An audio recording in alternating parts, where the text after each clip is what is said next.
Thank you, Mr. Speaker. I just rise to offer a few comments on this amendment. Fairfield was cut with their ECS funding in the appropriations budget that came out about a month ago.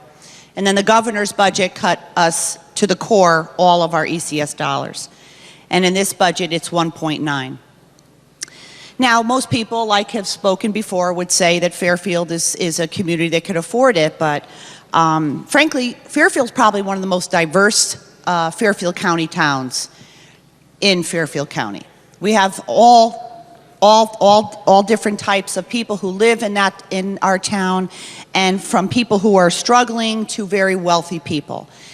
You know, I looked at the numbers, and Fairfield sends $201 million in income tax to the state of Connecticut.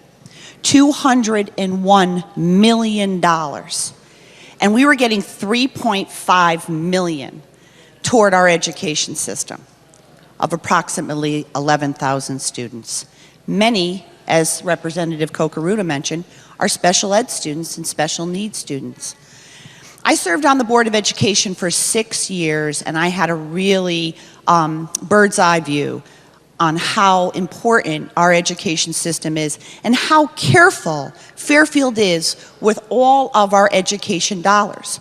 We don't spend wildly. We're very careful with our contracts, very careful to make sure that our union contracts are negotiated fairly, and that quite honestly, our town employees and our teachers are paying more for their health care benefits than the state of Connecticut employees are.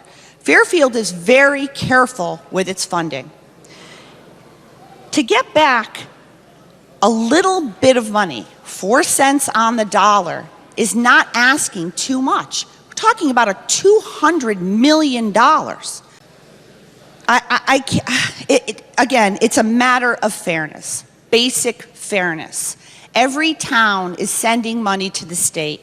A few bucks back is just saying we support you. We're supporting the work you're doing in your town, being frugal with your contracts, being careful with your education dollars, and supporting education in this state.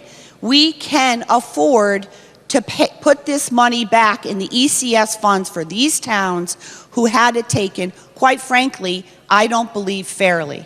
So I'm hoping that at least this amendment will pass, and that there will be some fairness afforded to every town in our state.